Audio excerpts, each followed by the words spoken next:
Hello everyone. The next 3 episodes will be dedicated to the young, mature and senior artist. Let's dive right into it.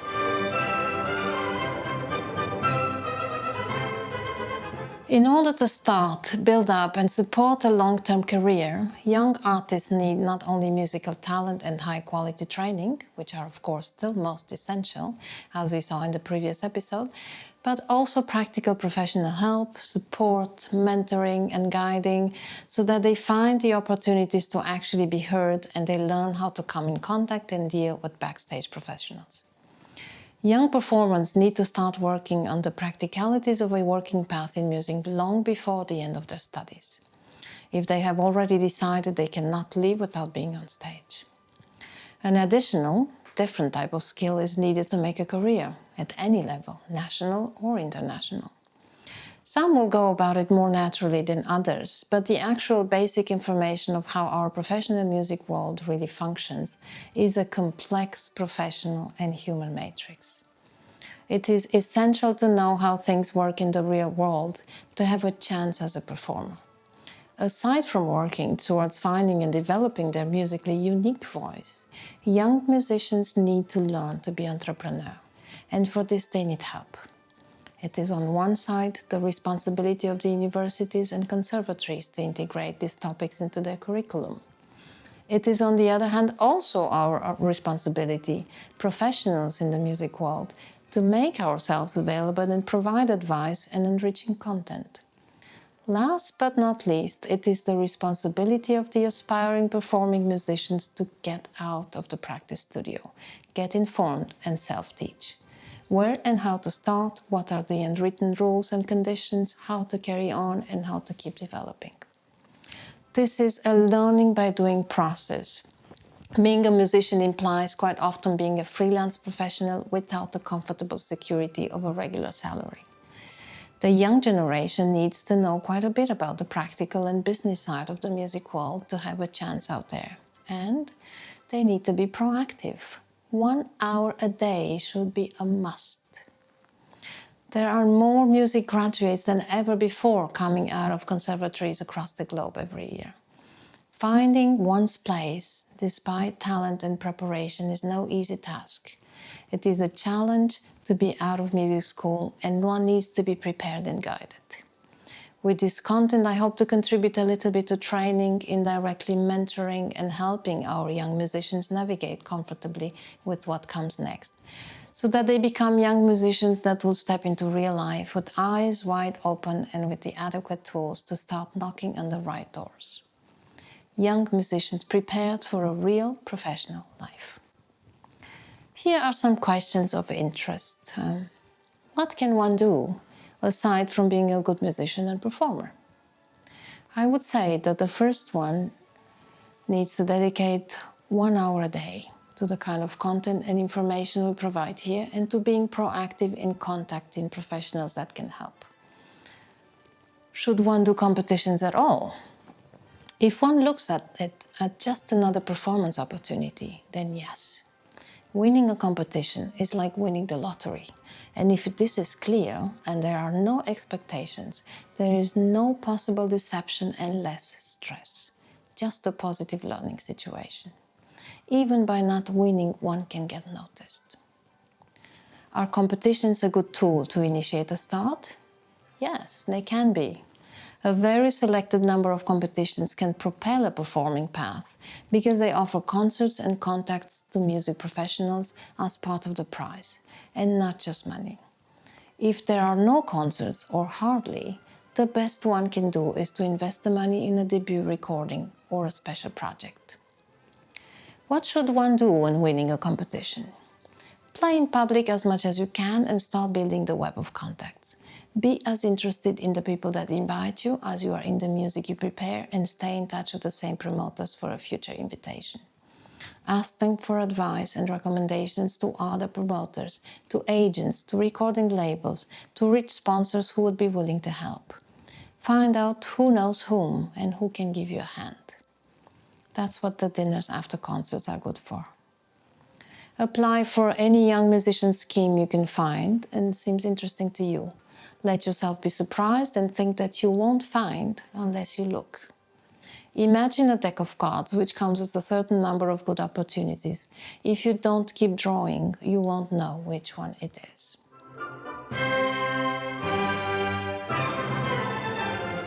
The most important thing at the beginning of the path in music is perform, perform, perform, and again perform. It does not matter where, it does not matter for whom, and certainly not for how much. When we love what we do, we should be eager to do it even for free. A path in music is not just another kind of path. This is an art form, and it should be a necessity to go down this path. When we do what we love, a natural faith appears that things will advance. One just needs to show the world what one can. At the beginning, thirst for performing is the motor we need. The more we perform, the more we challenge our matrix to present us with the right opportunities. Where to perform? It really does not matter. Anywhere, where there are people that listen. The rule of thumb is that in every concert there is at least one person that can help us go forward. Besides this, performing has an incredible effect neurologically, and making music on stage makes us a better musician. One needs to make sure one loves to be on stage, and it is a pure necessity. Otherwise, there are many other possibilities for a path in music aside from performing. I will eventually make another episode on this topic because there are numerous professions that require musicians. These hard beginnings are very important for the later path.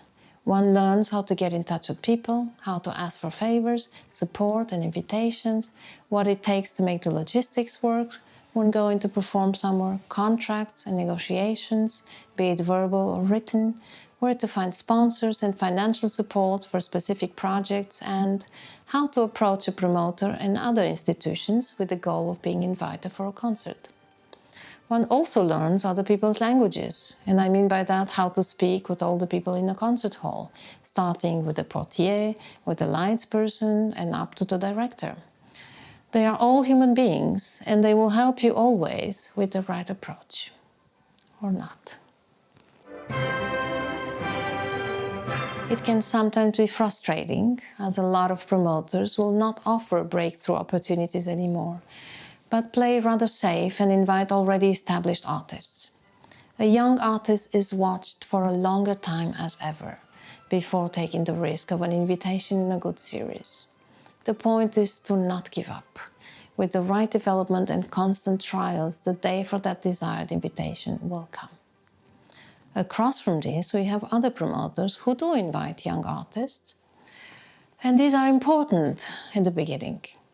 The tricky aspect in this category is sometimes the fact that some of these promoters don't always allow for the artist to develop in their eyes.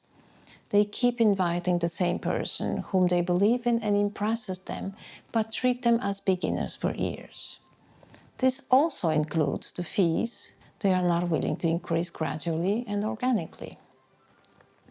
The first years, one needs to navigate alone until a certain past is built, until a list of contacts exists, until certain invitations happen several times.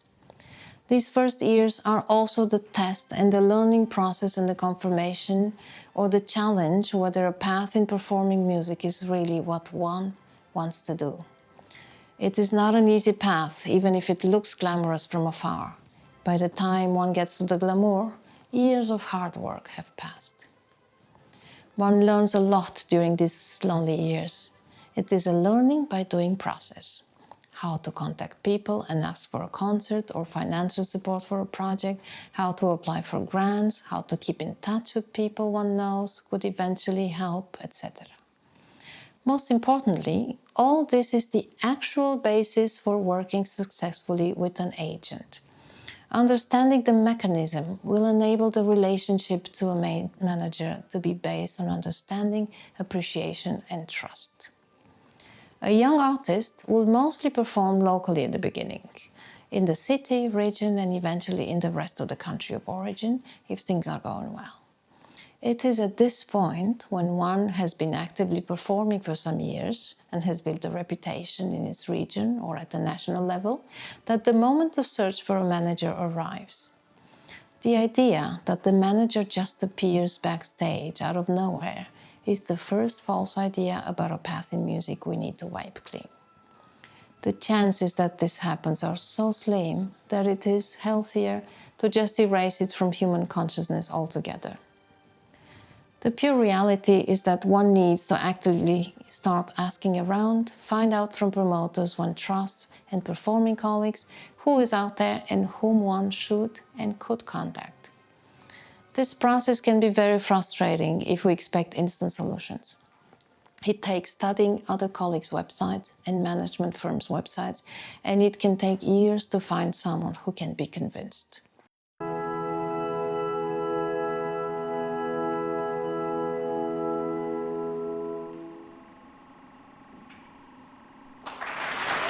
I get up every day and I think, I can't wait to study.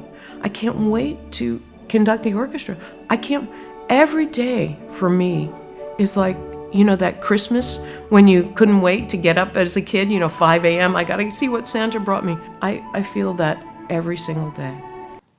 Meanwhile, one keeps performing, keeping all acquaintances informed on a regular basis without being too much and stepping on anybody's toes.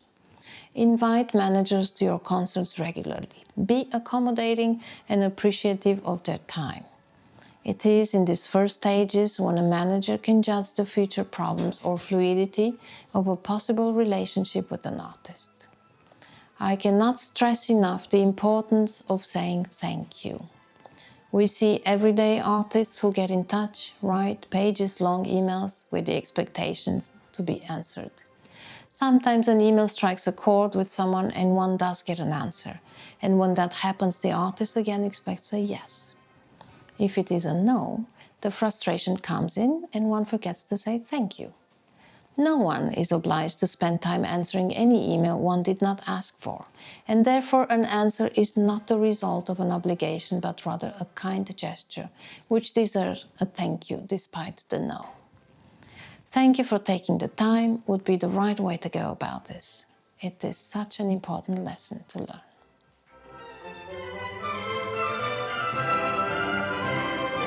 If and when this moment arrives, there is a sort of a casino effect on both sides here. The musician hands in the calendar to the manager.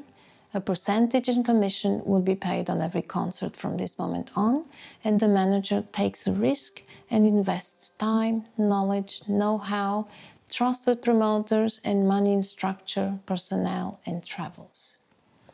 The work of an agent here is like that of a marionette expert. It needs the past of the artist as a starting point to pull the same strings that exist already. That's why these past years are so important. The manager will know who is who knows whom, and who moved where.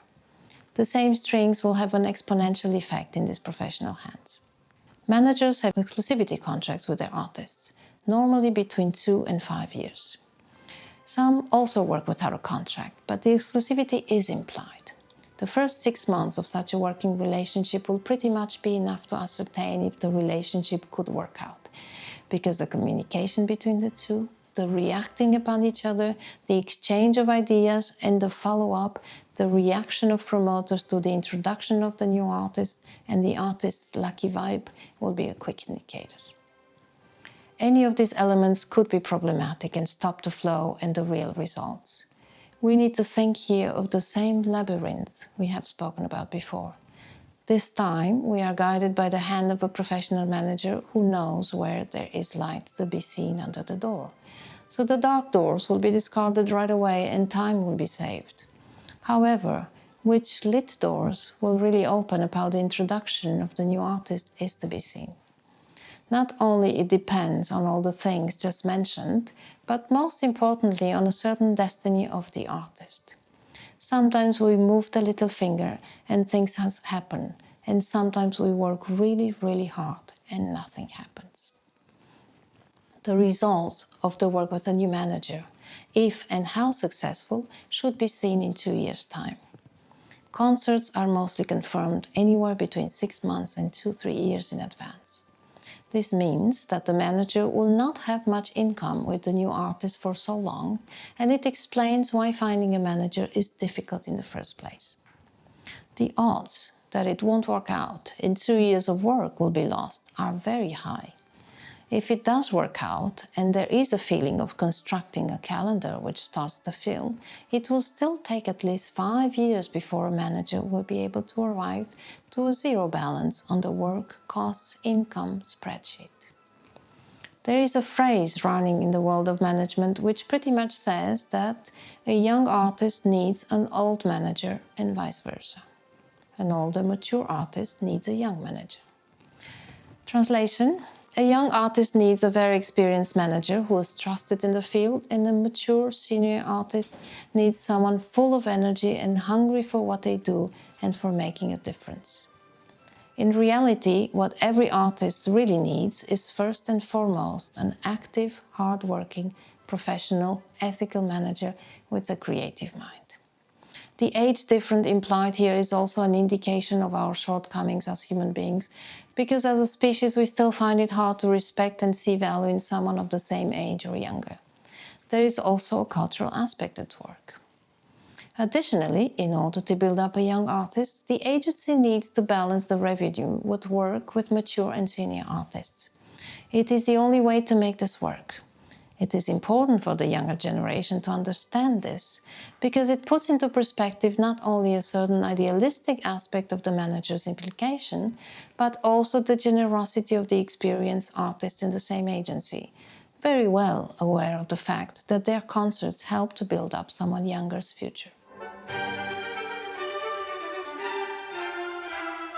Working with underage performance necessarily implies working with their parents. This takes more patience, more human and psychological skills, and yes, being older than parents themselves is of advantage. And I would even say necessary, because parents can often be pushy when it gets to their own talent. Often they misunderstand their role in the career of their child, which should still only be providing emotional support, encouragement, and a safe environment. Being a parent does not upgrade someone automatically to knowing about what it takes to build a path in music. Starting and shaping a young artist's career takes a lot of patience, perseverance, and perspective. It is time alone and the work together which will guide and give the right infos regarding what to aim for, how many or few concerts one should play, what types of programs, which level of orchestras, venues, and artists to approach. The timing and program of a first recording, if it is not done yet before the relationship artist-manager started, is an important milestone. Photos, websites, social media, there is a lot of structure to build or to upgrade. Many of the so-called shooting stars and the so-called prodigies don't make it very far. The reasons are various: exhaustion, emotional stress, pressure from parents or a bad manager, lack of long-term support for promoters, lack of balance for a normal childhood, or simply lack of long-lasting motor. Parents, teachers, managers, recording labels, and promoters run the risk of projecting onto a very young, talented child. They want it more than the child wants it. The main reason for this is because of the loss of perspective on what we came here to do.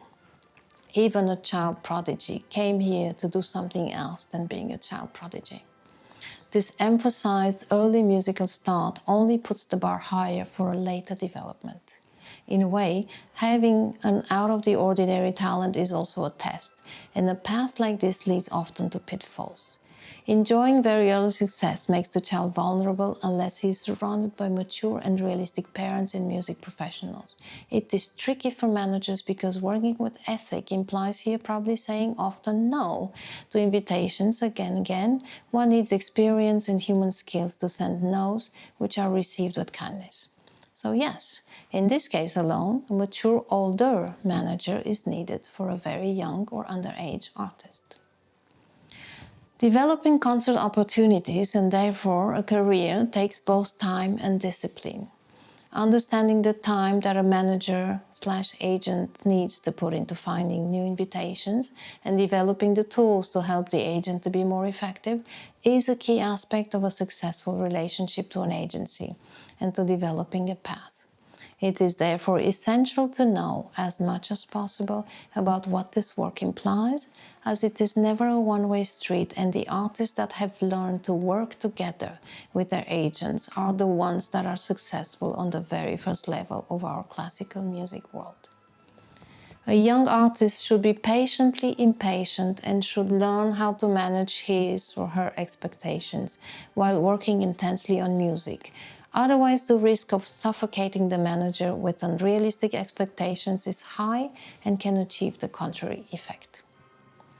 Note that sometimes biographies state misleading information, like for example that the artist played in all capitals of Europe. It may well be, but one could in principle also play on the street, in private homes, in embassies, in cultural institutions, up to the most important series in the most important hall of the city. This information is the one the public does not control, but the professional manager does. It would be the same to say one has been to Singapore when in fact it was just a layover on a long flight between Europe and Australia. The development of society and therefore of the musical world has shifted the demand, and it now looks for young artists that have something different to offer. A young artist needs nurturing and encouragement to say something new and fresh, often through distinctive repertoire choice, flexible playing style, or connection to other disciplines. It is, however, also a trap, because in a way it can seem as if it is not enough anymore to make music and one should absolutely become something else in parallel. Thank you for listening, and do join me for the next episode on the topic of the mature musician. I also thank you for sharing this content with musicians of the young generation around you. Thank you.